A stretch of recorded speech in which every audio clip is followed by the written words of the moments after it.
A melhor palavra pra fazer piada é enzima, cara. Porque se tu deixa acumular, fica uma em cima da outra.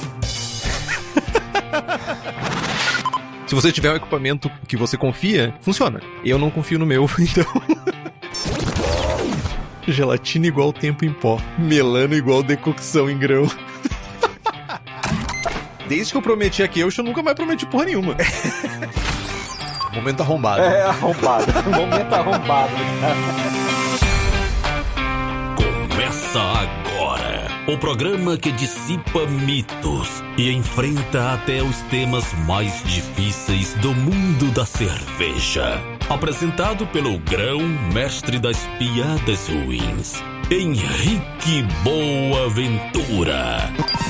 Posso falar a besteira que eu quiser aqui, que tá tudo em casa.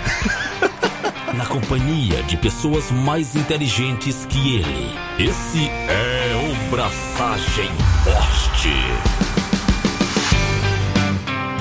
Alô, Loite, Henrique Boaventura. E por incrível que pareça, sim, vou falar 1 hora sobre cerveja ácida. E hoje, gente, nós estamos iniciando um novo programa mensal, um novo formato aqui dentro do Braçagem Forte, que se chama A Hora Ácida. Como sempre, você já deve ter escutado esse nome em outro lugar e nunca é uma coincidência. É sempre um rolê de estar sobre os ombros de gigantes e nós não temos vergonha nenhuma de admitir isso. A ideia desse programa é a gente falar sobre temas específicos sobre o universo de cervejas ácidas, complexas ou não, selvagens ou não. E para isso, eu conto com a ajuda de nada mais, nada menos do que esse expoente, né, do universo cervejeiro ácido, selvagem, complexo, cofundador da Coisa Linda, nosso querido Diego Tainha. Te apresenta aí, meu jovem. Fala, galera, Diego aqui.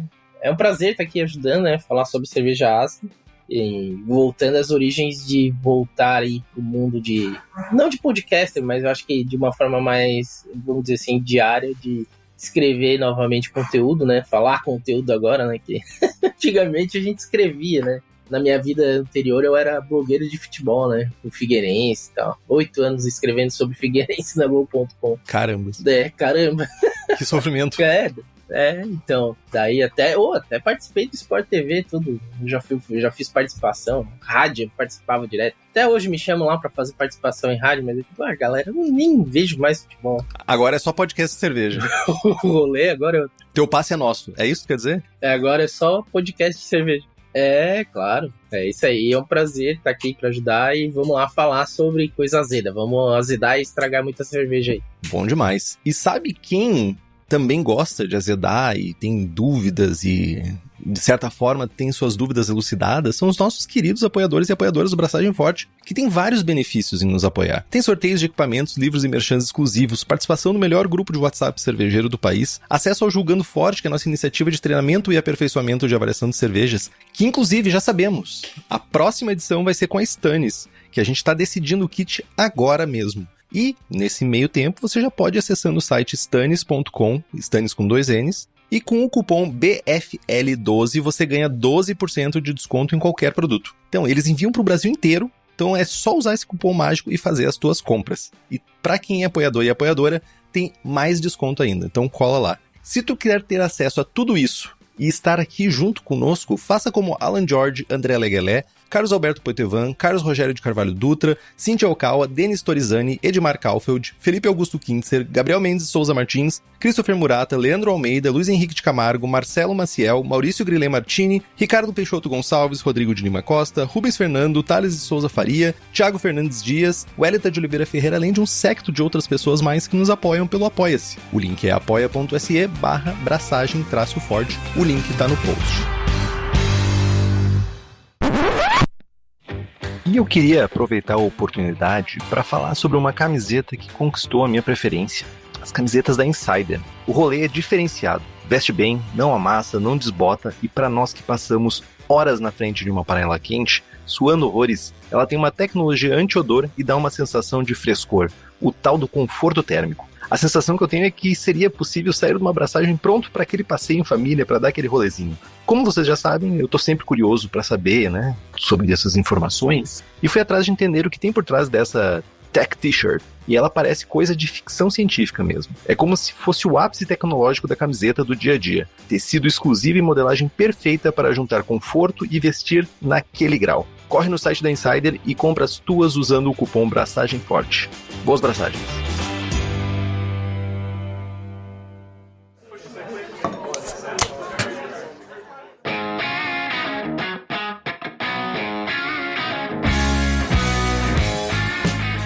Hoje, para inaugurar esse programa, com essa ilustre presença do Diego, a gente vai falar sobre fermentação mista. Fermentação mista, para quem não sabe, é uma fermentação que ocorre, né? Uma fermentação que ocorre com uma coparticipação de vários micro-organismos. Mas antes de a gente entrar realmente no assunto, eu queria trazer a descrição das principais fontes que a gente tem de informação sobre fermentação mista, tá? Primeiramente, o BJCP, que é o que nos rege aqui, inclusive que o Diego odeia, mas é o que nos rege no mundo caseiro, né? Vou falar sobre o estilo 28B Mixed Fermentation Sour Beer. Segundo o BJCP, a impressão geral é destinada a cervejas fermentadas com qualquer combinação de Saccharomyces, Lactobacillus, Pediococcus e Brettanomyces, ou bactérias adicionais, com ou sem envelhecimento em carvalho, uma versão ácida e funk de um estilo base de cerveja. Já o BA, ele chama de Mixed Culture Brett Beer. Então aí a gente tem ésteres frutados de médio a alto estão presentes, a acidez resultante da fermentação com Brettanomyces ou bactérias resulta em um perfil de sabor complexo. O caráter de Brettanomyces deve estar presente e expresso como qualquer um dos atributos de aroma e sabor, como cavalo, caprino, couro, fenólico, frutado ou ácido. A levedura pode ser cultivada, né? Tu pode usar uma levedura específica para fermentação que pode ter sido cultivada ou tu pode usar de laboratório. As bactérias devem ser incorporadas e estar em evidência. As bactérias contribuirão com a acidez que pode ou não dominar o perfil de sabor e de acetil e DMS não devem estar presentes. Aí, para finalizar, a gente olha para... Podemos dizer que é o guia maior do mundo ácido, Diego, o Milk the Funk?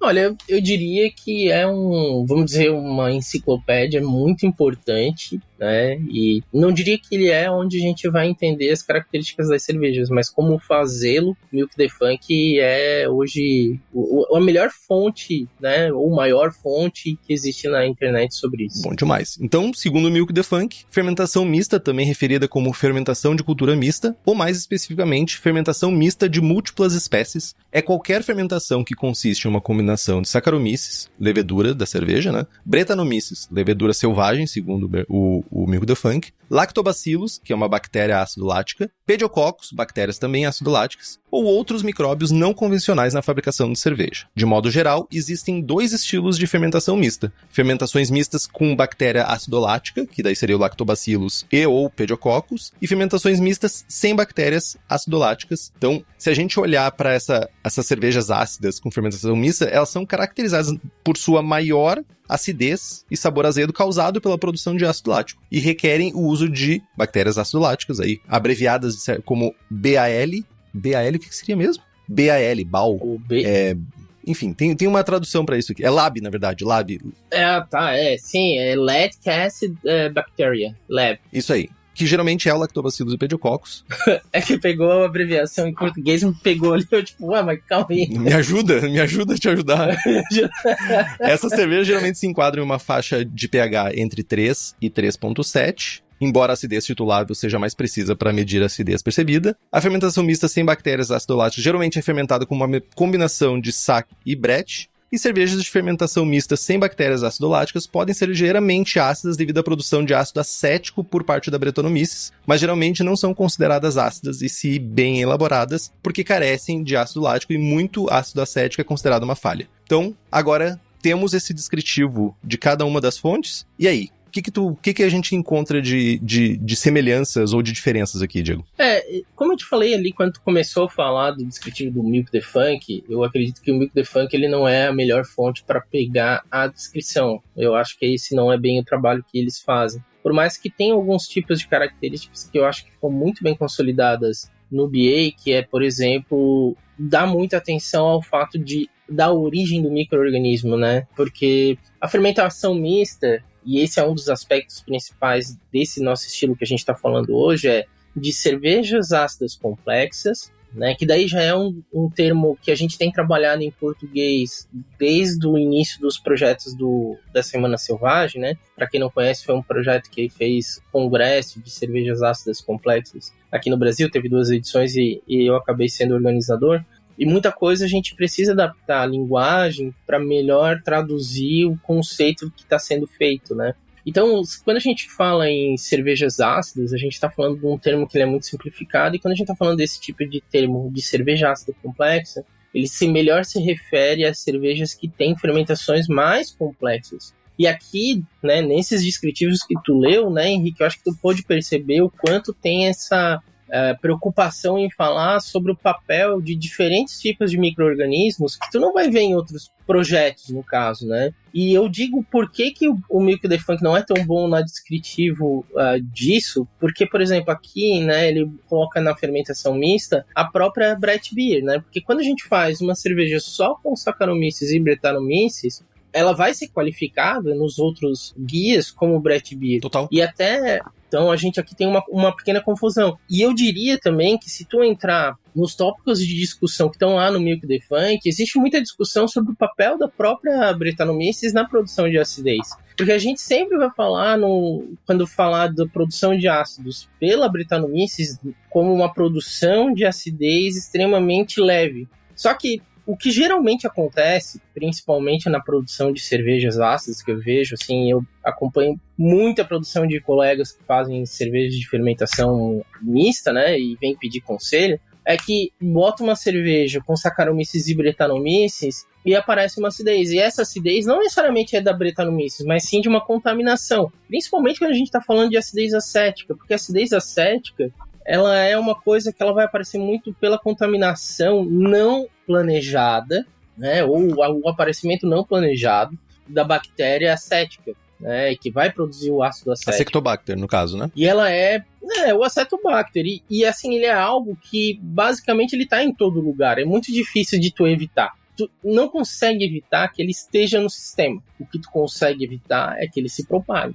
Claro que, assim, né, a boa descrição ali do BA é falar que pode ser feito em madeira ou não. Que isso é uma característica que é importante ficar dita, né? Porque, claro, né, tipo, fermentação em madeira, eu acho que o termo envelhecimento é ali que está, inclusive, colocado, é terrível, porque péssimo. Envelhecimento em cerveja é péssimo.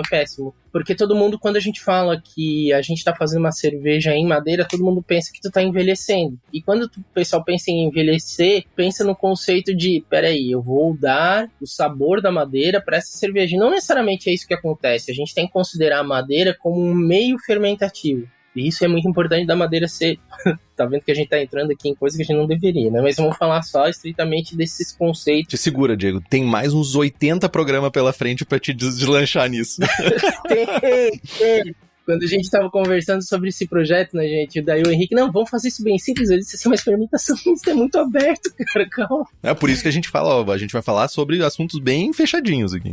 Então. Mas voltando, então, sobre o descritivo do estilo, né? Então, o que é muito importante, né, e que aqui, de todas as coisas que tu falou até agora, que são esses descritivos, é que a gente pode ter certeza que tá ali tem em todas. É que a gente está fazendo uma fermentação complexa. E quando a gente fala em fermentação complexa, é porque a gente está trazendo principalmente 3 pilares. Um que é uma fermentação de Saccharomyces, que não necessariamente precisa ser Saccharomyces, mas aqui, como a gente está falando de micro-organismos que vêm de laboratório, a gente vai poder selecionar, né, com mais calma. Então a gente vai ter uma Saccharomyces, uma Brettanomyces, que também vai ser uma outra levedura fermentativa que é muito usada já no mundo da cerveja, e eu não diria mais que ela não é convencional. Eu acho que quando a gente traz de laboratório, a gente tem coisa que, por exemplo, mesmo aqui no Brasil, né, na Levitec a gente tem a cepa que foi separada em 2015, que foi isolado.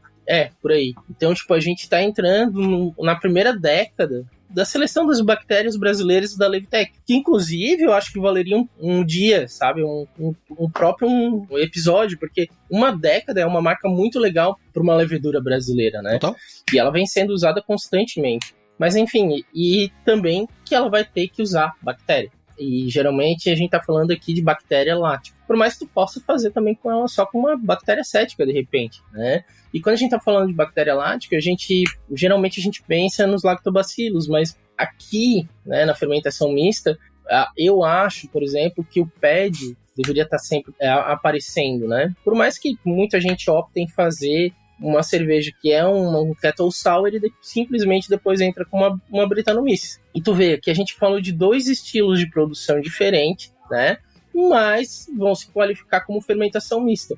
E essa é uma característica desse estilo, né? De tipo, ele é tão aberto que dá caminhos diferentes para tu chegar na cerveja, né? E isso dificulta demais na hora de fazer uma avaliação mais concisa, né? Porque principalmente se os cervejeiros em geral já têm dificuldade para identificar de uma cerveja que saiu de um Kettle Sour para uma cerveja que fez uma fermentação mais complexa com pédio, imagina quem julga, né? Então, e assim, para mim é muito fácil conseguir identificar uma cerveja, por exemplo, que foi feita com uma base de Kettle Sour e outra que foi feita com uma produção um pouco mais complexa com pad. E eu tenho mais eu não vou dizer agravante, porque na verdade é um facilitador, pelo menos para quem faz cerveja em casa é um facilitador, né? Tu falou aqui de micro-organismos isolados, né? Tu falou de bactéria, de Brett, de Saccharomyces. Agora pensa que a gente tem agora, principalmente mais acessível, né? Já existe há mais tempo, mas a gente tem muito mais acessível agora as lacâncias, né? Que a gente consegue fazer uma fermentação ácida, seguida de uma fermentação alcoólica, com uma levedura só, sem processo de Kettle Sour e sem processo de pré-acidificação, que dá um resultado bem legal. Eu tenho testado bastante não, mas eu tenho testado principalmente a CV7, agora eu comprei uma da IB pra testar, inclusive, que tipo, no final das contas o que vale é o que tá no copo, né? Então, tipo, tem mais um cenário diferente agora, que é, quando a gente fala em avaliação da cerveja, né? A gente não tá falando nem de produção ainda, a gente tá falando de avaliação. Sim. Eu tenho uma cerveja que gerou ácido lático, eu tenho uma cerveja com uma fermentação alcoólica que eu posso fazer um inóculo de lacância com uma seguida de Brett, por exemplo, e eu vou ter uma cerveja complexa, uma cerveja mista, entende? Então tem outros micro-organismos agora que a gente também pode facilitar essa vida. E, Diego, sabe onde tu consegue vários tipos de micro-organismos, leveduras? Aonde? Levitec, tu acabou de falar. Como é que tu não sabe disso? Tu usa, inclusive, meu jovem. Pô, meu fornecedor há 10 anos, rapaz. Colaborador, diria? Pô, quase. Eu estava lá no início, quando apresentou a primeira Brett brasileira. Olha aí. Eu fui o primeiro a usar essa Brett brasileira e fazer cerveja. Uma pessoa que tá à frente do seu tempo. Então, além de Diego estar à frente do seu tempo, a Levitec também tá. Porque ela tem ales, tem lager, tem Brett, tem bactérias e tem tudo para cervejarias, desde consultoria até leveduras. E também tem leveduras para outras bebidas, como hidromel, cidra, whisky e cachaça. Então entra lá no site levitec.com.br e faz as tuas compras. Beleza. Eu acabei de entrar no rolê meio que já era de receita e de ficar misturando as coisas, né? A gente entende mais ou menos como é que é uma fermentação mista. Tu falou bastante aqui de colaboração entre micro-organismos, que pode ou não ser complexo, pode ser mais... Eu vou chamar de simples, perfil mais simples, perfil mais flat, e um perfil muito mais complexo. Mas o que olhando na prática, qual é a abordagem que a gente precisa ter para fazer uma cerveja, uma receita, né? Criar uma receita de fermentação mista, do teu ponto de vista? Bom, a fermentação mista, ela, se tu for olhar, né, para todo esse descritivo que a gente falou até agora, né, sobre o descritivo de estilo, em nenhum momento a gente falou em tipo de malte, a gente não falou em perfil de água, a gente não falou em perfil de lupulagem, né? E não existe, por bem dizer também, né, nem seleção de malte específica. E por fim, não existe nem mesmo um perfil sensorial básico para a gente falar somente isto aqui é fermentação mista. Então, basicamente, fermentação mista é como se fosse o experimental beer, né? Porque a gente pode fazer o que Deus quiser em cima dessa cerveja. O único ponto que deve ser observado em fermentação mista é a gente tem que usar uma Saccharomyces, uma Brettanomyces e uma bactéria lática. Esse é o ponto. Né, na verdade? Não, na verdade tem que fazer, tá? Porque, é como eu falei, a gente falou ali sobre o descritivo do Milk the Funk, só que o descritivo do Milk the Funk ele é muito fraco nesse sentido. Porque o que vai acontecer? A falta de bactérias e até interações com algumas bactérias, principalmente com o pédio, vai levar uma cerveja que não necessariamente a gente está falando uma cerveja que vai ficar ácida. Geralmente ela não fica ácida, principalmente se a gente fizer uma fermentação dela num fermentador que seja melhor isolado, sem nenhum tipo de, vamos dizer assim, de troca de gases, né? Então vamos dizer que a gente esteja fermentando num fermentador de vidro, num fermentador de aço inox. Então a gente tem, é o que a gente fala de taxa de transmissão de oxigênio. né? Então, isso é uma coisa que a gente sempre vai... Permeabilidade do meio, né? Exatamente. E essa falta de permeabilidade praticamente isola a Brettanomyces dessas funções um pouco mais rústicas delas, que é produzir muito levemente acidez acética, muito pouco acidez lática. Então, isso geralmente não acontece. Tá? Uma Brett Beer, por exemplo, se for ver pelo guia, né, que seria mais ou menos essa descrição, ela não permite acidez. É frutado, né? É o lado frutado da Brett, né? Assim como o lado mais selvagem é péssimo pra descrição da Brettanomyces, mas rústico. No final... Tu sabe que eu não sou uma pessoa adepta de linguagem estrangeira nas nossas conversas, mais o funk, né? Por mais que a gente já tenha adotado a expressão, eu acho que é a melhor forma da gente falar para quem produz cerveja, né? Obviamente, né? Mas essa rusticidade, eu acho que é uma outra palavra que funciona bem para descrever isso, é uma coisa que não vem quando tu faz a Brett Beer. Ou ela vem de uma forma muito mais leve, né? Então, o que leva... E vem através do envelhecimento também, né? Uma outra coisa que não necessariamente... Tipo, vamos pensar numa Orval, por exemplo. Depende muito também, aí nesse caso, da seleção de malte, tá? Porque tu tem que ter duas coisas... Tem que, assim... Que era mais ou menos o que eu queria começar a entrar aqui para todo mundo entender o que faz da fermentação mista uma fermentação mista mais complexa e uma menos complexa, né? Tem vários fatores que levam a Brettanomyces a transformar mais. Quando a gente faz uma fermentação e uma cerveja de uma receita muito limpa, muito simples, ela vai ser uma cerveja muito simples. Quando tu dá a opção para a Brettanomyces, para ela ter mais coisa à mesa para ela vai fazer uma obra um pouco mais complexa.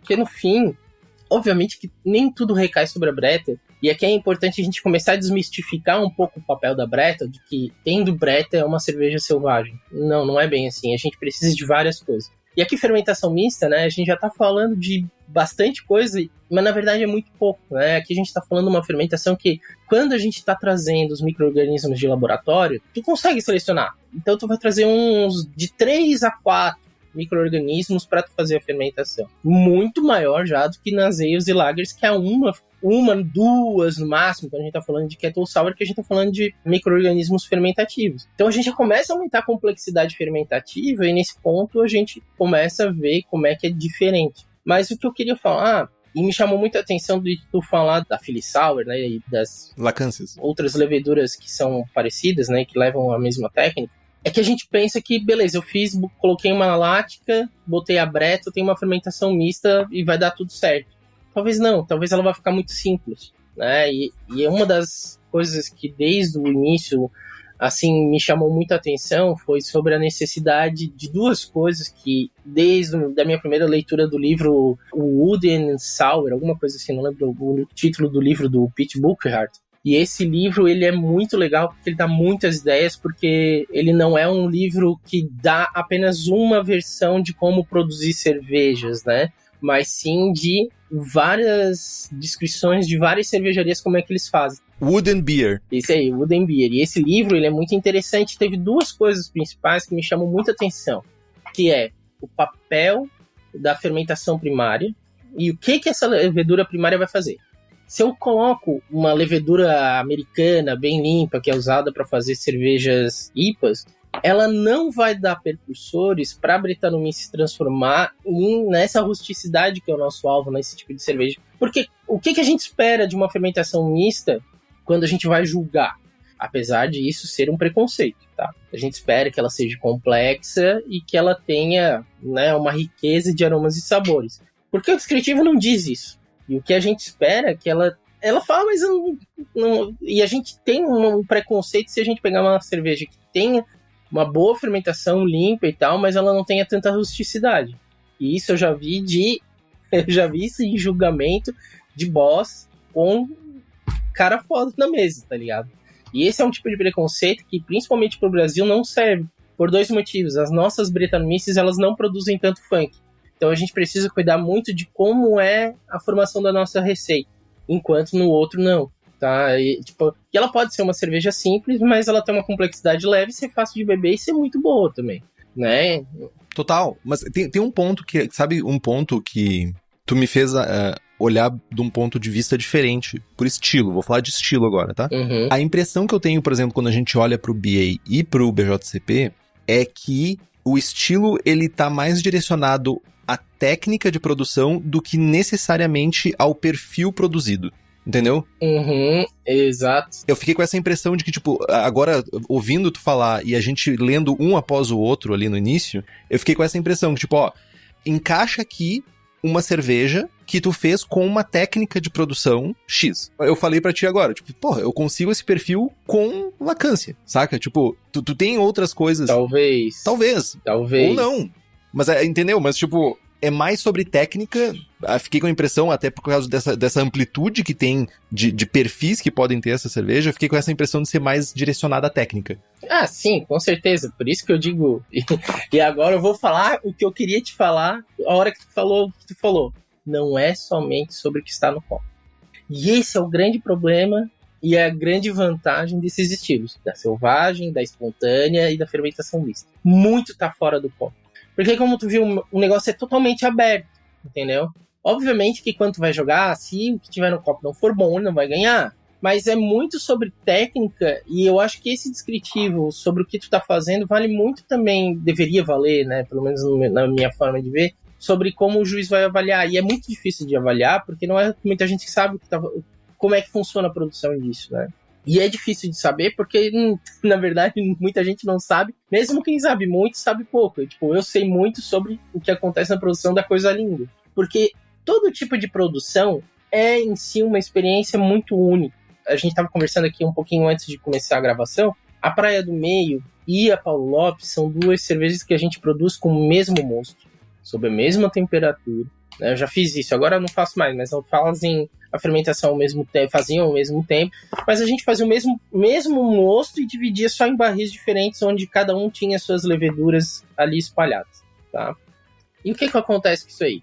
A fermentação vai dar resultados muito diferentes um dos outros, independente só da receita que você faz. Mas obviamente que a tua receita ela vai conter vários pontos que é importante para dar ou não maior complexidade. Mas é importante ver, por exemplo, aqui abrindo a receita que a gente usa na Coisa Linda. Como exemplo, né? A gente usa 88% de malte pilsen, 2% de tapioca, 5% de trigo flocado e 5% de aveia flocada.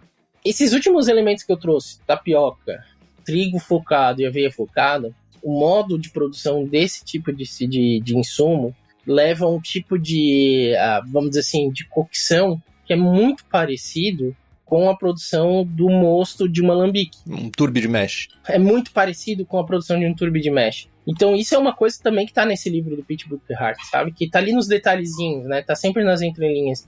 Mas para quem não vai fazer, né, uma produção tipo alambique, que demora horas, que é muito complicado, para um cara que, por exemplo, como eu, que contrata a produção do mosto, é muito mais fácil simplesmente usar esses ingredientes. E lá tu vai ter uma produção de guaiacol que está muito alta, né? Lá tem uma quantidade muito grande. E esse guaiacol, né, que vai estar nessa receita, é importante para a Brettanomyces trocar. Então, por exemplo, eu sou muito adepto da concepção de mosto europeia, e não da norte-americana, que sempre traz aquele mosto um pouco mais limpo, enquanto aqui a gente está falando do mosto um pouco mais sujo, exatamente para ter mais coisas. Mas só que... Desculpa te interromper, mas quando tu fala de mosto sujo e mosto limpo, tu diz mosto sujo no sentido de tu ter mais amido, mais subprodutos para um consumo mais pro final da fermentação, ou tu tá falando de outra forma? Eu falaria mais para ter pro final da fermentação, mas açúcares complexos em si, eles não resumem o jogo aqui, porque quando a gente tá falando de uma Golden Ale, né, simplesmente eles vão fazer o açúcar complexo principalmente na rampa final de mostura, né? Joga a temperatura lá para o alto e tu vai ter uma produção de açúcares complexos maiores. Mas não necessariamente isso dá os precursores necessários para a Brettanomyces, que na verdade estão lá no começo, a 30, 40, 50 graus. E ali é uma temperatura tão determinante quanto a final. E eu acho que até essa é mais determinante a inicial do que a final. Porque tu pode trazer os açúcares complexos no insumo ou na mostura. Eu faço uma jogada entre os dois. Exatamente para eu conseguir os precursores que eu quero, para trazer uma complexidade que ela é nativa das cervejas que eu faço. Então, e hoje eu poderia ajudar, eu ajudo, né, quando os colegas vêm perguntar, eu falo assim, tu tem opções, pode fazer um modelo americano que é mais limpo, que não tem tanto funk, etc. Que foca num perfil de uso de malte mais simples, malte Pilsen, provavelmente, pouco adjunto? Eu diria processo. Não, eu diria que o processo é mais simples. Porque lá eles são muito adeptos do single mash, um mash muito mais simples. Já entra numa temperatura só, menos tempo de produção. É muito uma escala mais industrial, enquanto o europeu tá pensando num lado um pouco mais artístico do negócio. Faz sentido. Eu penso um pouco mais dessa forma, né? E são características das escolas que, pra mim, elas estão muito bem definidas. Eu acho que são duas teorias. O bom é que gera produtos diferentes, né? Tipo, o fato de gerar produtos diferentes é bom pro mercado, é bom pra todo mundo, né? Tipo, eu quero uma cerveja com um perfil, talvez com uma complexidade maior, uma cerveja com uma complexidade menor, eu consigo acessar ambas, né? Sim. Agora, uma coisa que é importante notar é que quando a gente usa aqui os micro-organismos locais, eu acho que é sempre importante a gente olhar para os micro-organismos locais por uma questão de identidade com temperatura e tudo mais, é que os micro-organismos, as Brettanomyces brasileiras, geralmente, as que eu uso, né, que principalmente a B2, é porque a Levtech antigamente ela vendia pelas cepas, hoje ela vende só o blend. Gostaria muito que ela voltasse a fazer essa venda em separado. Mas a Brettanomyces predominante é uma que não produz tanto funk, então a gente precisa mesmo, né, que a gente olhe para uma mostura um pouco mais complexa, e principalmente, tá, Henrique, que é uma coisa que a gente tá aqui falando de malte,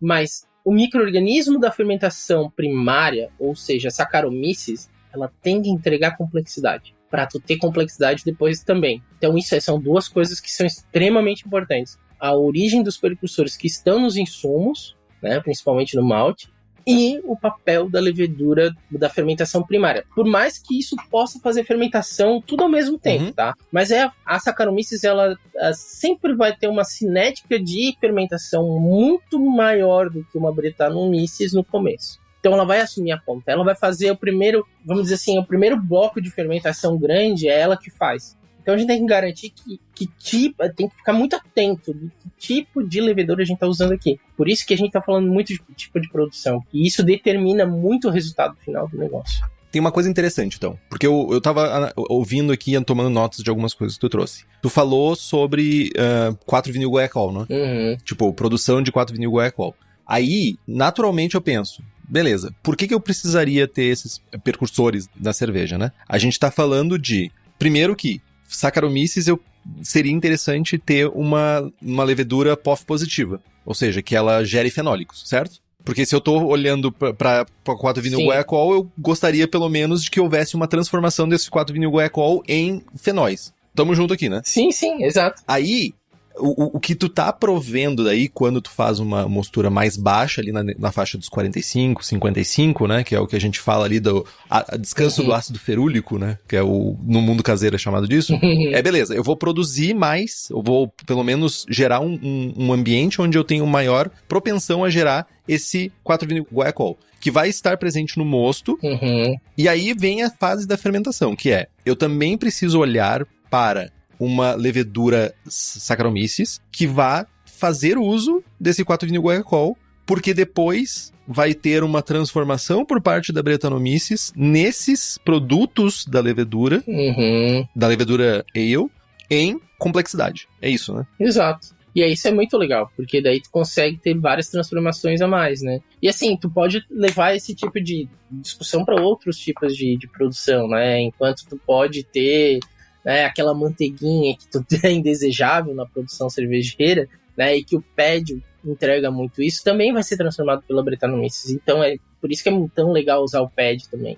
Então essas riquezas em precursores que são entregados pelas leveduras e bactérias para a Brettanomyces catalisar isso, transformar, é importante estar lá. E por isso que é tão, assim, eu diria, não que não é indicado fazê-lo, como principalmente os produtores de fermentação mista norte-americano fazem, de usar as leveduras mais limpas norte-americanas, né? E o que confere, de forma em geral, para as cervejas, né, de fermentações mistas americanas, um perfil sempre mais limpo do que o europeu. E daí a gente tem que pensar, peraí, e agora o que vai acontecer aqui no Brasil, né? Porque a gente tem uma característica das nossas Brettanomyces e o trabalho delas nas nossas temperaturas, de que elas entregam mais frutado do que funk. Por isso que é importante a gente ter uma quantidade de precursores bem boa, porque a gente já tem uma produção baixa de funk. Então, se a gente fizer um mosto muito limpo, essa cerveja vai ficar muito limpa. Entendi. Então ela vai perder em complexidade. E tu vê aqui, ó, como a gente tá falando de questões, inclusive ambientais, né? Porque a fermentação de fermentação mista não é uma coisa que tu vai fazer com fermentação com temperatura controlada. Até pode, mas não é indicado, né? Por N razões, né? Então, cara, sim, quanto mais opções de coisas diferentes tu puder fazer nessa fermentação, melhor é. E por isso que nós temos os nossos companheiros, né, Henrique Boaventura? Então, tem uma coisa que é interessante nesse universo, que é o seguinte. Tu falou aqui, eu posso gerar cervejas complexas, eu posso fazer cervejas mais simples. E tem uma outra coisa também que é, se tu for parar pra pensar, nem todo mundo que... A gente tá falando aqui muito pra cervejeiros caseiros e cervejeiras caseiras, mas a gente sabe que também a gente fala pra... Tem muitas cervejarias que escutam a gente que vão trabalhar nos seus processos aí pra fazer cervejas complexas. Mas especialmente pra quem é caseiro e caseira, nem todo mundo tem as skills ainda que vão ser adquiridas ao escutar esse programa novo para fazer cerveja ácida. E para elas não tem problema, porque a gente vai dar uma dica que é o Lamas Brew Club. É o clube de assinatura de receita de cerveja da Lamas Brew Shop. Os sócios do Lamas Brew Club, a cada 2 meses, recebem todos os ingredientes para fazer uma cerveja deliciosa e cheia de desafios para os cervejeiros e cervejeiras. E o estilo da vez agora é a Session IPA, com levedura especial com maior liberação de choice. Aí a gente tava falando de outros subprodutos aí, ó, choice, deixando a cerveja muito mais aromática. E tu tem várias vantagens de ser o sócio do Lamas Brew Club. Dentre elas, tu vai ter desconto exclusivo de 15% no site e lojas físicas da Lamas, tu vai ter frete facilitado na entrega do kit, tu vai ter análise sensorial de amostras completamente grátis e participando do concurso, o cervejeiro tem a chance de concorrer a 1 ano de compras grátis lá na Lamas Brew Shop. E apoiador do Braçagem Forte tem 5% de desconto no primeiro ciclo da assinatura. É só usar o cupom Braçagem Forte e lá no site lamasbrewclub.com.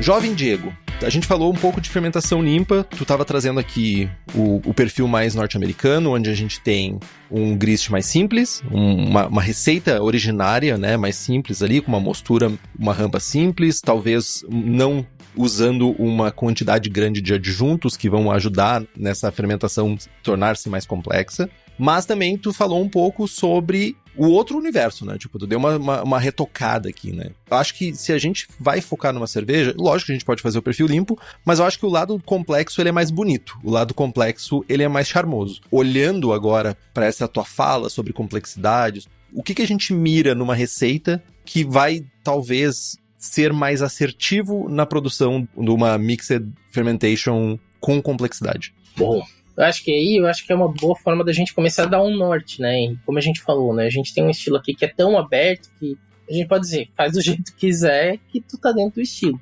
Mas se tu tá procurando, né? E vamos começar por esse perfil, né? De querer fazer uma cerveja mais complexa, tem vários pontos que a gente deve olhar, tá? E, então, antes aqui a gente preparou aqui um pequeno guia, né? Pra pessoa ficar atento no que ele pode pensar. Tá? E quando a gente está falando de fermentação mista, vale a pena dizer, Henrique, que a gente não está preso aqui à questão de terroir, coisa que a gente estará quando for fazer cervejas selvagens, né? E daí depois a gente vai falar isso no próximo programa. Mas quando a gente está falando de fermentação mista, a gente está dando liberdade para o cervejeiro trabalhar do jeito que ele quiser. Então, já começa na própria água, né? A água que aqui a gente trabalha no Brasil, a gente sempre tem um perfil 99% das vezes de uma água muito mole, né? Então ela vai dar um perfil para essa cerveja de um peso de boca sempre um pouco menor. E assim, eu sinceramente não é algo que me incomoda, mas eu sei que incomoda muita gente. Então existe uma forma de tu poder dar um pouco mais de corpo, né, de peso de boca para essa cerveja, que é trabalhar os sais da água, deixar ela com, de repente, uma água mais dura e tudo mais. Até eu sei que vai ter gravação sobre água, né? Provavelmente no futuro. Tá tendo já. Já gravamos. Nessa altura do campeonato já tá quase tudo gravado. Ah, então, lindo. Porque isso é muito legal. Tu poder mudar essa água para uma água um pouco mais pesada, né? Mais dura, exatamente para tu ter esse perfil um pouco diferente. Então, assim, geralmente, né? Produções de cervejas ácidas complexas a gente não mexe na água, mas na fermentação mista é onde tu tem, sim, possibilidade de fazê-lo. Então, pode botar na água nesse ponto, pensar, se eu deixar ela muito mole, ela vai ter um perfil de percepção de peso de boca muito baixo, principalmente porque A tendência numa fermentação mista é a gente ter fermentação de 100%, né? A gente não trabalha em fermentação mista com a ideia de açúcares não fermentados ao fim da produção, até por uma questão de segurança de envase. Então a gente sempre vai querer que ela esteja bem ao fim. Cervejas com muito dulçor residual em fermentação mista é erro. Bom saber isso. É errado. É coisa para desqualificar a cerveja.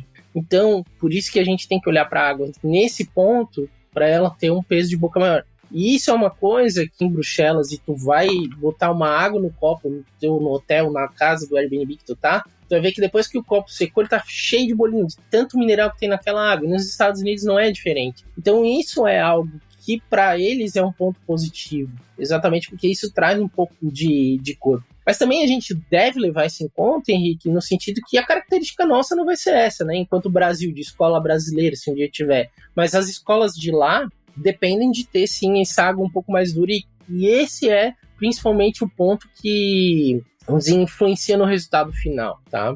Maltes, né? Que é o ponto número 2, que a gente sempre tem a seleção, né? Eu gosto muito, assim, de dar a sugestão para todo mundo que começa no mundo de fermentação mista, não usar maltes especiais, tá? No sentido de, malte mais escuro, né? Vou fazer uma Red Ale e tal. Não é que não se faça, tá? Inclusive, a Flanders Red Ale é um tipo de fermentação mista, tá? E essa eu sei que é o desejo da maioria do pessoal. Mas eu sempre acredito na questão de curva de aprendizado. E o quão é importante a gente passar por um processo mais simples no início. Então, o ideal é que tu faça um mosto sensorialmente mais limpo, para que tu entenda o resultado do trabalho das tuas leveduras. Porque veja só, lá no começo de quando... Cara, isso 13 anos atrás, quando eu comecei a fazer fermentação mista, uma das coisas que eu coloquei na minha cabeça depois de ler o livro do Pitt foi, vou fazer um monte de mosto diferente e daí eu vou fermentar ele com diferentes micro-organismos para saber os resultados. E a partir dessas minhas experiências é que eu fui entendendo o quanto era importante o papel daquela fermentação primária. E ao mesmo tempo, testando diferentes tipos de formação de mosto, a gente chegou também nessa situação de a gente conseguia ver onde ficava mais funk e menos funk. Então, principalmente na escolha dos maltes, né, tudo malte claro, e olhar com muita atenção para os adjuntos. Porque caso a gente não for fazer, né, uma mostura complexa como de lambique, e a gente opta por uma mostura que seja parecida com uma Witbier, por exemplo, que é o que eu faço, é muito mais vantagem a gente olhar para o uso de trigo laminado, aveia laminada. A tapioca, ela tem uma entrega de açúcares extremamente complexos que são importantes para o shelf life dessa cerveja, porque tu tem que pensar também no longo prazo. A nossa cerveja ela não está pronta quando ela está na garrafa. Ela também tem que pensar naquele pós-tempo de garrafa, né? Que é outra coisa muito diferente da Ale e da Lager, né? Porque tu vai lá provar no tanque, pô, essa cerveja tá pronta, tá certa, agora eu vou envasar ela do jeito que ela tá. Na fermentação mista, tu tem que ser um pouquinho mãe de Ná, pra entender como é que aquilo vai se transformar. Na garrafa. E isso é muito... É questão de experiência, é tempo. É fazer pra entender como é que aquela tua receita vai se comportar 2 anos depois. Né? E é muito legal hoje, eu com 10 anos de produções, ver cervejas antigas sendo abertas, e sempre eu fico de olho num tapped com pessoas que eu sei que estão sabendo que estão tomando, e lá e perguntar como é que essa cerveja aí que tá com 8 anos e que tu abriu hoje, como é que ela tava?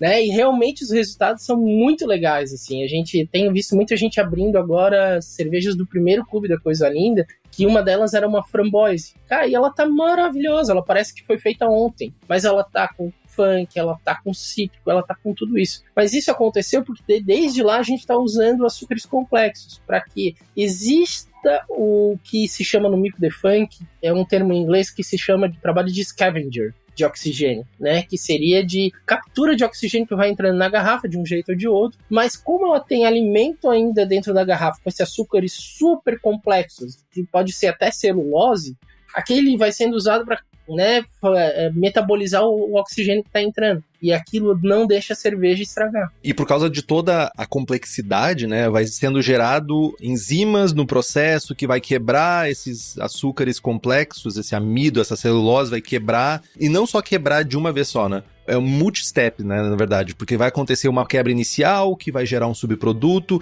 que depois vai ser quebrado de novo, vai gerar outro subproduto, não é uma linha retinha, né? Sim, e o próprio Brettanomyces é um bicho muito danado, ela consome até a própria acidez, entendeu? E ela vai deixando a cerveja menos ácida, dependendo do caso. Então, tem todas essas coisas, mas se tu não fizer uma seleção de malte que dê subsídio pra Bretta trabalhar no longo prazo, tu tá fazendo uma cerveja fadada a não ficar complexa, a não envelhecer bem. A gente tá falando daí, talvez, de uma cerveja pra ser consumida mais rápido. Mais rápido em 2 anos. Alguma coisa assim. Tipo assim, vamos pensar no universo caseiro. Sim, não, eu entendi o teu ponto. Que muitas pessoas não vão conseguir ter esse shelf life, não vão conseguir manter uma garrafa por tanto tempo, não tem nem onde guardar, às vezes. Aí a gente tá falando, talvez, de uma cerveja que ela vai ter ali, depois de 1 ano, ela já vai estar num ponto legal de tomar e ela não vai avançar muito mais depois disso. Talvez, né? A gente nunca dá uma certeza na hora de produzir a fermentação mista, porque dependendo da temperatura ambiente, da onde a pessoa está, o resultado vai ser diferente. Então, tudo tem um pouco a questão de temperatura local, umidade e tudo mais. Mas é importante, assim, que...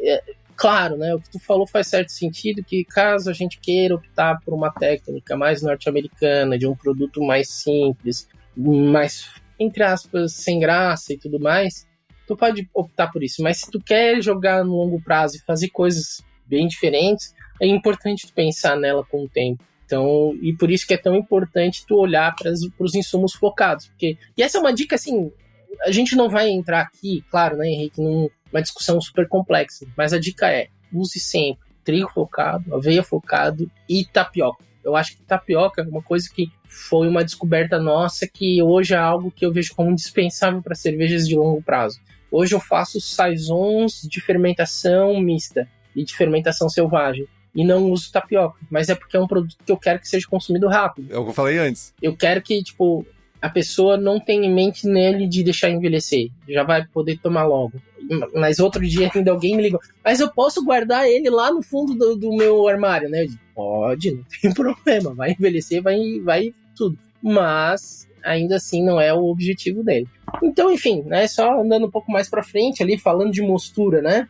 Claro, né, a gente tem várias opções, né? A gente pode fazer uma mostura complexa, como as mosturas de lambique. A gente pode optar por mosturas mais simples, né? Pensar num modelo tipo Witbier e usar essa cerveja como base para nossa fermentação de longo prazo, que é o que eu faço, né? Porque daí eu tô optando por um processo. E assim, às vezes pro caseiro também é complicado pegar e fazer um sour mel, né? Toda aquela troca de panela, faz temperatura diferente.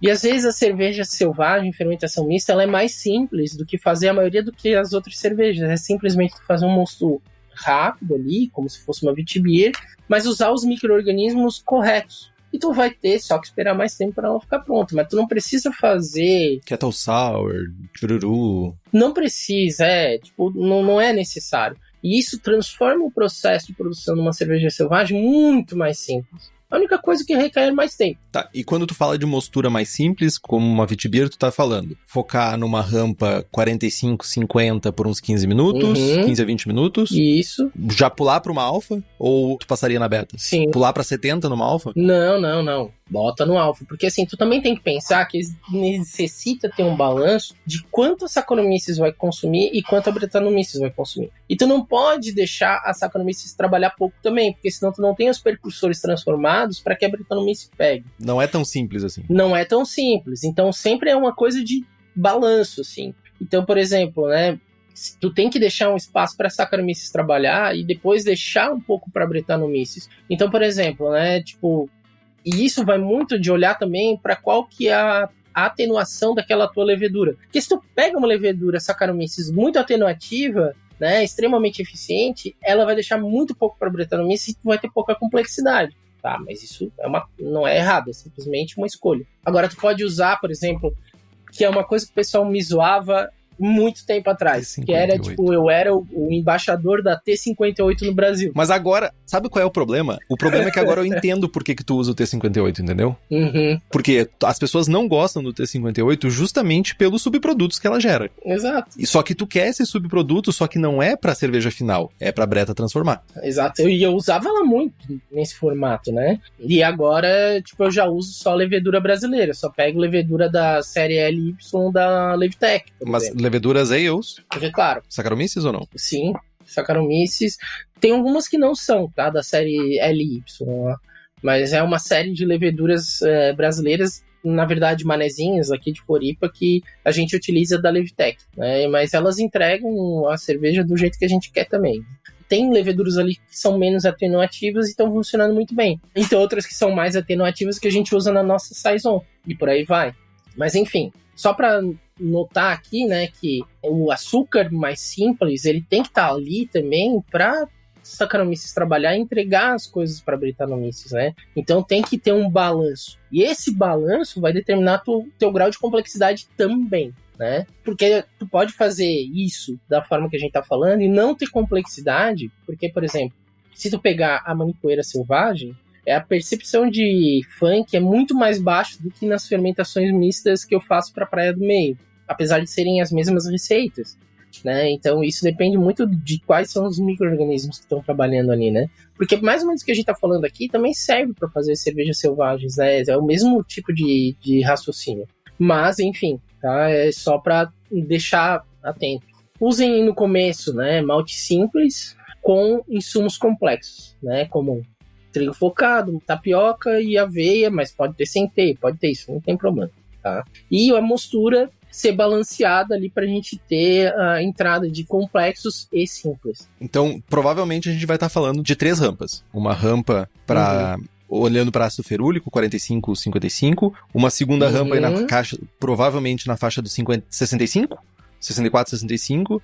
Por exemplo, eu uso ali 1 hora de 40 a 50 minutos de 64. E aí depois sobe pra 70, 71. Daí eu subo pra 69, deixo mais meia hora. Depois 73, 15 minutos. Daí fecha. Boa. E lúpulo pra essa brincadeira? Bom, e lúpulo é outra coisa também que vai influenciar na complexidade desse trabalho todo. Porque quanto mais lúpulo a gente usa, mais a gente vai impactar, principalmente no trabalho das bactérias. Isso não é novidade para a maioria de vocês, né? Porque quando a gente está falando de Kettle Sour, a gente sabe que a gente não pode fazer um IBU acima de 4. Mas, assim, é importante que tenha, assim, diferentes faixas de uso de lúpulo que vão ter diferentes tipos de ação sobre a nossa fermentação. De 0 a 4, que seria, vamos dizer assim, o padrão para Kettle Sour, é que vai impedir bem pouco a atuação da bactéria, e numa Kettle Sour, que tu já vai induzir a multiplicação da bactéria logo no começo, tu vai ter uma atuação bem grande e produção bem alta de ácido lático, tá? De 4 a 9, tu já faz ela trabalhar menos. Então isso leva a uma produção mais baixa de ácido lático, de forma mais rápida, mas não que no longo prazo isso seja impeditivo, desde que você use bactérias um pouco mais resistentes, como o Pediococcus, tá? E de 4 a 9 já é uma faixa onde tu consegue ainda trabalhar bem com os lactobacilos, né? O Tequere, aquele monte de nome que tem, né? E variações que a gente pode usar. E o Pediococcus vai trabalhar bem. Já de 9 a 25, a gente basicamente vai restringir o trabalho ao Pediococcus, que ele é mais resistente. Inibe o lacto. Aí a gente inibe bastante o lacto. E também inibe ao ponto de quando a gente está chegando ali no, vamos dizer assim, principalmente de 17 para cima, mas principalmente de 25 para cima, que todo o micro-organismo fica incomodado para se fazer fermentações mais complexas. A Brettanomyces já não trabalha tão bem, o Pediococcus já não aparece, e daí tu começa a ter uma cerveja que a tendência é ser menos complexa. Então, por exemplo, hoje a gente que faz Saison, que mira num estilo de Saison, entre aspas, europeu, mas com o toque aqui da nossa microbiota, a gente quer uma Saison que seja complexa, mas ao mesmo tempo não seja. Então a gente trabalha no limite, né, hoje a gente trabalha com 25 IBU quase, 23 IBU, E por isso a gente tem uma cerveja muito mais simples, mas ainda assim ela tem uma complexidade lá de fundo, tal, que todo mundo que gosta de cerveja ácida pode experimentar, e tem ainda uma acidez baixa. Então o lúpulo, ele é um controlador microbiológico, da atividade como um todo, mas principalmente da atividade de bactérias. Então se tu tá querendo fazer uma cerveja que não seja tão ácida, aumente o IBU. Mas sempre é bom lembrar que usar lúpulo demais, a relação amargor-acidez nunca é tão gostosa, sabe? Ela sensorialmente dá um harsh, dá um tang, assim. Ela conflita, de certa forma, né? É um conflito. Ela conflita, não é uma coisa assim que vale a pena, tá? Por isso que Sour IPA nunca foi um estilo. Por isso que dry hop a gente não fala em fermentação mista, tá ligado? E é uma coisa que não pega, né? Não funciona muito bem, né? Tu pode ter, e eu já vi só nos Estados Unidos pra tu ver essas coisas, que é tu fazer uma Mixed Culture Fermentation com um baita de um dry hopping, né? Mas assim, né? Fermentação mista é sobre levedura, não é sobre lúpulo, tá? Não é um estilo que pensa nisso. Mas apesar de ele não ter essa definição, tu tá livre pra fazer o que tu quiser. E o que é bom é que ele mantém o frescor da lupulagem por muito tempo, porque como tu tens a Brettanomyces como scavenger, ela vai tirando o oxigênio e vai mantendo o frescor e não vai oxidando essa lupulagem, né? E falando em lúpulo, quem quer pegar esses lúpulos mais fresquinhos, mais bonito, mais cheiroso, tem que comprar com a Hops Company, que seleciona esses lúpulos diretamente na fazenda dos Estados Unidos. Então, tu na tua cervejaria, se tu quiser comprar, assinar, tá lá, ó, fazer um contratinho para receber esses lúpulos na tua cervejaria, vai em hopscompany.com ou chama a pessoa que já te atende ou ainda manda um direct que a Safra Nova já tá aqui no Brasil. Então, lembra de falar que ouviu aqui no Braçagem Forte.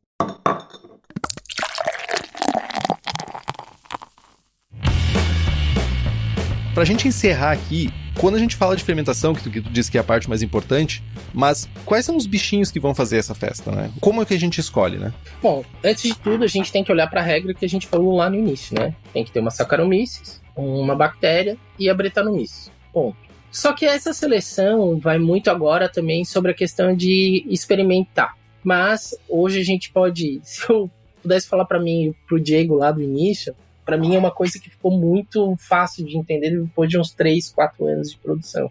Usar Saccharomyces que sejam expressivas. Não vamos usar leveduras americanas que são extremamente limpas. Evita California Ale, evita o S05, S04. Se tu quer complexidade na tua cerveja, né? Porque assim, é como eu falei, né? Pra mim, na minha cabeça, tem 2 escolas de cervejas ácidas complexas muito bem definidas, que é a europeia e a americana, tá? Porque o resto do mundo não existe muito, assim. Tu tem alguma coisa os malucos na França, os malucos na Inglaterra e tal, mas não é gente que seja representativo, né? E eles não fazem coisas muito diferentes significativamente. Fora os italianos que gostam de fazer cervejas ácidas complexas com uva, que são trabalhos muito legais de observar, tá? Mas fora isso, nada de complexo é feito lá no norte, né? Isso daí a gente tem que começar a olhar pro pessoal do sul aqui, que é o pessoal fazendo cerveja selvagem de sorgo na África, as cervejas selvagens com milho aqui na América do Sul. Esses são trabalhos importantes. Tege. Tem coisas assim que são importantes que são feitas no sul global, resumindo isso, tá? A Zymurge, só para quem gosta desse assunto, a Zymurge tem artigos que, em cada uma das edições que fala sobre essas cervejas diferentes de outros países e outras culturas, que é bem interessante. Eu tava vendo sobre essa cerveja de sorgo africana, que ela é uma turbi de mesh, na verdade, né? Ela é um turbi de mesh que é fermentado basicamente com a microbiota local. Exato. É que o turbi de mesh é vamos dizer assim, como é que é? Um método ancestral, quase. Se a gente for olhar para as próprias títias, já li sobre mostrações que parecem aquilo lá também. Mas enfim, né? Então, indo para as leveduras, né? Procure levar essas leveduras que sejam parentes, né, das saisons belgas. Ou seja, que produzem muitos fenólicos. Então, a gente está falando até de POF positivas. E a gente pode falar aí até das leveduras de produção de cervejas de trigo também. Que tu vai encontrar esses precursores ali. Então, e obviamente aqui a gente pode também pegar leveduras que não sejam tão comuns, né? Como tem a Star Brasilis do Laboratório da Cerveja, que ela é uma levedura brasileira que tem outros perfis diferentes de produção sensorial. assim como a série LY da Levitec. Então essas leveduras que estão por aí, elas não têm um perfil ainda tão bem definido, mas tem algumas variações da LY que são mais fenólicas, que eu acho que é 53. A 54 é mais limpa, que é mais para saison. Então é interessante usar elas e ambas até para tu ir testando, mas é importante ver, né, qual que é o perfil, qual que é a atenuação dessa levedura. Quanto mais atenuar, menos complexa. Quanto menos atenuar, mais tu pode dar para tua Brettanomyces, mas ela tem que entregar complexidade de aroma. Então ela não pode ser uma levedura limpa, se a gente está buscando complexidade, que esse é o objetivo da nossa fala hoje aqui. Então basicamente é isso. Bretta, se tu pegar as bretas europeias, elas vão dar um padrão de funk um pouco mais agressivo, né, de rusticidade, enquanto nas cepas brasileiras a gente vai buscar um balanceado de funk e produção de frutas amarelas. Né? E quanto menos complexo for a tua cerveja, menos ela aparece. Não necessariamente vai dizer que vai ter mais fruta amarela. Necessariamente ela só vai aparecer menos, a Brettanomyces, tá? Por isso que é importante olhar muito para a atenuação e a quantidade de açúcares complexos na composição que a gente falou anteriormente. E muito importante, pede. Se para mim é o companheiro perfeito da Bretta, né? Tipo, ou vamos dizer assim, se a gente for pensar que a Bretta precisa de 2 amigos, eu não diria que seria uma lática normal, mas sim o pédio. Porque o pédio, ela produz ali vários compostos que são transformados pela Brettanomyces. Então é muito importante a aparência dela, e inclusive aquele processo, Henrique, eu não sei se tu já viu em alguma cerveja tua, do pédio transformar a cerveja em viscosa. Ropey. Isso, que se chama da doença da cerveja. Parece ranho. Esse é um processo muito importante nas fermentações mistas, né, de a cerveja virar ranho, para a Brettanomyces ir lá e transformar isso, né, acabar com esse problema e entregar muita complexidade para essa cerveja. E que isso é muito importante, né, para quem quer trabalhar com complexidade. Então, assim, em termos de variações de micro-organismos, o Henrique, é isso. Tá? Eu acho que é muito importante, resumidamente, falar. Beleza. Se a gente agora começar a falar um pouquinho, já para entrar no encerramento aí do programa, né, que é muito grande a nossa hora, né, mas controlar ou não a temperatura. Se tu deixa a temperatura mais alta, geralmente a tua levedura ela vai ficar mais estressada e ela vai entregar muitos subprodutos. Não necessariamente que, como resultado primário, vai ser bonito. Né? No caso, às vezes tu vai olhar para aquela cerveja, puta, deu ruim. Mas não, tem que esperar a Bretta transformar isso. E por isso que, assim, o controle de temperatura no começo da fermentação é uma técnica muito mais ligada aos americanos do que aos europeus. E isso, claro que, né, tipo, tu vai olhar para o método da Alambique e a gente sempre vai relacionar essas produções porque é um guia um pouquinho de como a gente vê isso. Mas lá a gente faz as produções começando com a temperatura baixa. Mas isso é uma característica deles lá porque é para evitar que, como eles têm um inóculo muito baixo de leveduras, que as bactérias acéticas e as bactérias láticas assumam uma predominância inicial na fermentação e que aquilo transforme o mosto deles num algo muito ácido. E a gente tem que pensar numa coisa, né? A temperatura média na Europa é muito mais baixa do que a temperatura média no Brasil. Sim. E isso é uma coisa que tem que ser cuidada, né? Não, na verdade ela é uma característica da nossa cerveja e eu acho até um ponto positivo. Porque quando eu vim lá da Europa, e uma das coisas que eu pensei é olhar para qual que é a cinética fermentativa. Eles fazem essa de começar no, vamos dizer assim, no frio, exatamente porque está mais relacionado à quantidade de micro-organismos iniciais da fermentação. Então, quando tu tens uma quantidade baixa de micro-organismos no início, tu tem que cuidar com a temperatura para que isso não se transforme num meio muito ácido, tá? Mas essa preocupação é numa cerveja espontânea. A gente está falando aqui de fermentação mista.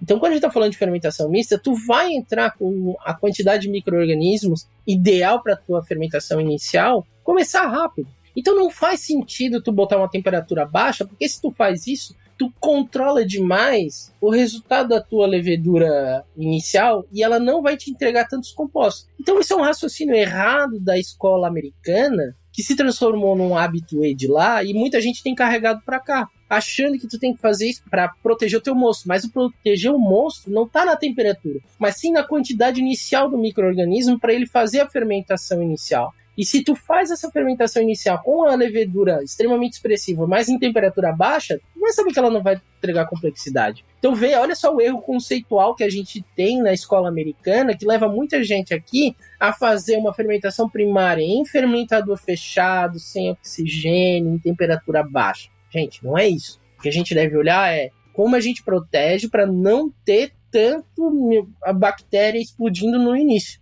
Lupulagem e a cinética fermentativa. A temperatura é a Deus dará. Henrique, eu começo as minhas fermentações da Praia do Meio, sem controle de temperatura, no verão brasileiro. Corajoso. Com 40 graus nervoso dentro de galpão, sem telha sanduíche, querido. É o inferno na Terra. Então, assim, não é preocupação da temperatura. Tu fermenta junto com a cerveja. É, cara, tipo, tu vai fermentando junto com a cerveja. Então, assim, isso eu queria que ficasse muito importante, porque esse início a gente tem esse conceituação americana que há um controle para não... A acidez não se controla só nisso.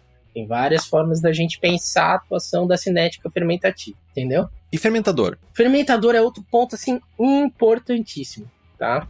E ele pode determinar também a complexidade ou não desse teu projeto. Se tu consegue um fermentador onde a taxa de transferência de oxigênio, né, que é a famosa OTR, né, que é Oxygen Transfer Rate, né, OTR.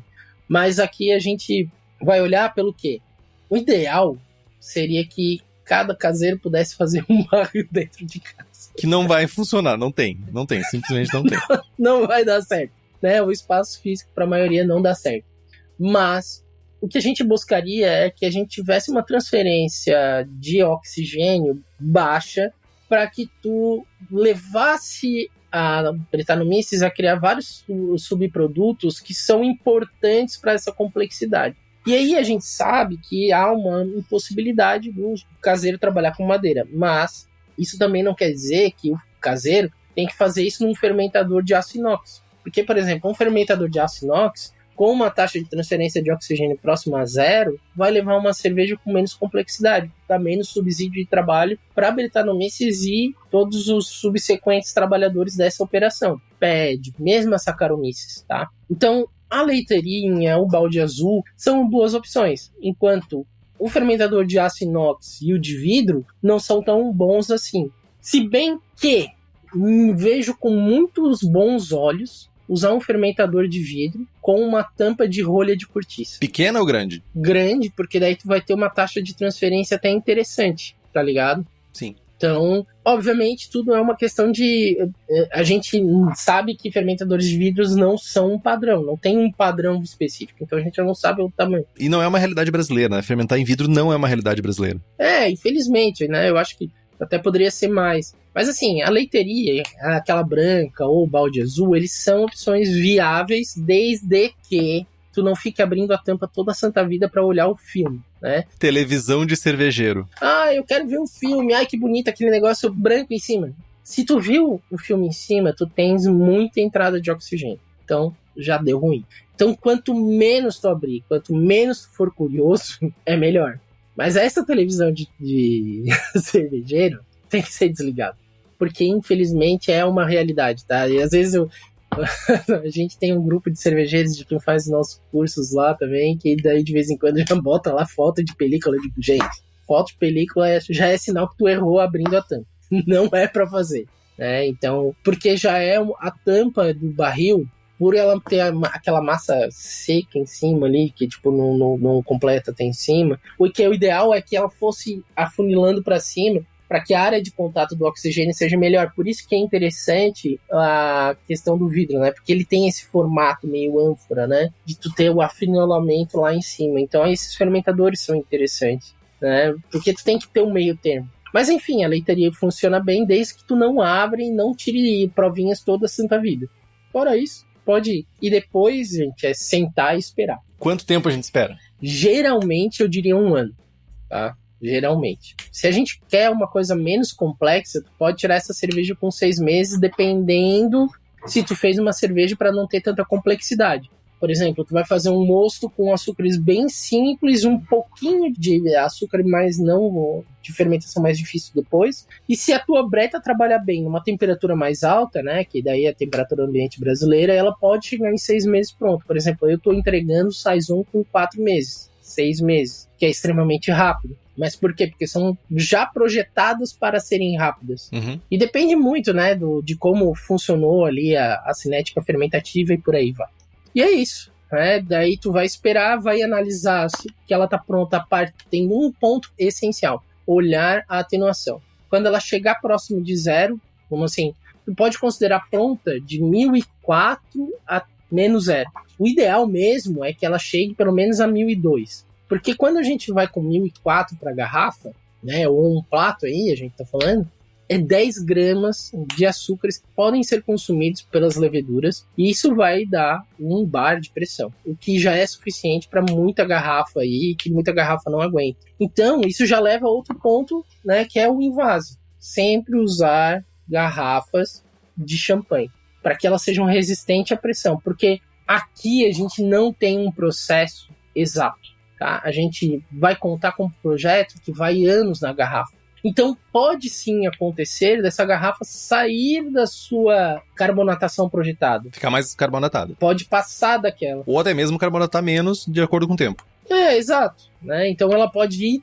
tão devagar ou pode ir rápido. Né? Mas invase, a gente vai ter que fazer um programa só de invase, porque a gente tem várias especificidades para falar. Tô de acordo. Mas o importante é lembrar que a gente tem que atenuar até o fim, porque ela não vai para a garrafa em 1021, por exemplo, ou 1016, isso não existe, porque pode virar uma bomba essa tua garrafa, a não ser que tu esteja usando uma garrafa de champenoise, que aguenta até 6 de pressão, e tu não vai botar mais nenhum açúcar, né? Então tu vai lá tá fazendo um processo de petinate, tá ligado? É um processo vinícola de vinho para tu fazer espumante. Mas, gente, assim, não vamos considerar desse jeito, porque também, se tu botar muito cedo a tua cerveja, tu não sabe qual é o perfil que ela tá. E o ideal ela chegou na atenuação 0, tu vai considerar, essa cerveja tá boa sensorialmente? Tá, eu posso invasar. Mas também tu pode esperar mais para ela se transformar mais naquele teu fermentador, que é coisa que eu geralmente faço, né? E posso deixar ela mais 1 ano fermentando, porque assim, não se trata de envelhecer. Ela continuará a fermentar e se transformar. O envelhecimento não tem nada a ver, assim, eu acho É um termo ruim que foi cunhado e propagado, né? Não, ele não é um termo ruim. Eu acho que ele é um termo que ele não deve ser usado para cervejas ácidas complexas. Envelhecer para uma RIS funciona bem. Agora, não aqui nesse mundo. Porque a gente não está falando de envelhecer, a gente está falando dela só continuidade, né, de fermentação e tudo mais. Porque senão a gente vai dizer que toda a fermentação mista é envelhecida e não é. É que vem do termo aging, né? Daí, tipo, é que não é necessariamente aging de envelhecer, é aging de, tipo, de tempo, né? É simplesmente tempo, não quer dizer que seja depreciativo. Sim, exato, é só de guarda mesmo. Mas é isso. Uhum. Rapaz, é difícil dizer que acabou, né? Porque é que não acabou. Tem tanta coisa pra falar. E não acabou, gente. A gente simplesmente deu uma arranhadinha na superfície para vocês perceberem o seguinte: como é legal fazer fermentação mista, mas ao mesmo tempo como é difícil. É fácil, mas é difícil. E simplesmente a gente pensa que ela é mais difícil pelo tempo que ela leva, principalmente. Mas no fim, gente, se vocês forem perceber, tem várias escolhas que a gente falou aqui de se tomar, mas no final é uma mostura simples, com insumos simples e fermentação mais simples ainda. A única coisa é tu largar lá e deixar o negócio acontecer. Leva mais tempo, mas fora isso, invasou, aí tu vai esperar ela ficar pronta na garrafa e vai ver ela envelhecer durante anos para ver o que vai acontecer, ou simplesmente vai tomar logo depois. E aqui, quando a gente tá falando de fermentação mista, basicamente a gente poderia estar falando que a gente tá fazendo uma traditional, pode colocar aqui entre os interesses de fazer, que uma traditional French Belgian Saison, ela é uma fermentação mista. Porque tem brete, a Flanders Red Ale tem saque, e tem bactéria também. Bactérias. Na traditional, né? A gente pode considerar isso. E ali na Flanders Red Ale a gente também tá falando de uma mixed fermentation. É só que como daí quando a gente fala de BJCP, a gente tem categorias, estilos específicos para essas cervejas, elas não se encaixam aqui, né? Porque é a ordem de precedência. Sim, exato. É só um tipo diferente de fermentação mista. Então, meu jovem, como você falou, a gente recém arranhou, mas sabe, a parte boa é que também a gente recém começou. Então tem bastante espaço pra frente. Exatamente. Diego, mais uma vez, muito obrigado por abraçar esse projeto. Vai dar bom. Já deu bom, na verdade, e agora a gente vai continuar. Foi bom demais, Eu que agradeço aí pelo convite, foi bom demais aí falar um pouquinho sobre fermentação mista aí contigo. E que venham várias horas, muitas horas aí de Ácidas e complexas. Ácidas e complexas. Então, queria agradecer ao Marcelo Mota, Fabiano Lima da Costa, Kleberton Pereira, Murilo Gonçalves de Melo, Gregory Mendes Loff. E nos siga no Instagram, estamos no Spotify, Apple Podcasts, YouTube Podcasts, todos os agregadores, a gente tá lá. Se você gosta do programa e puder fazer um review, nós agradecemos, porque isso é muito importante para nós. Compartilhe o episódio com seus amigos, tem dúvida, sugestão de pauta, crítica, quer anunciar a sua empresa ou seu produto, e-mail para contato@braçagemforte.com.br ou mande uma mensagem para nós. É isso então, Diego? E é isso aí. Braçagem forte? Braçagem forte.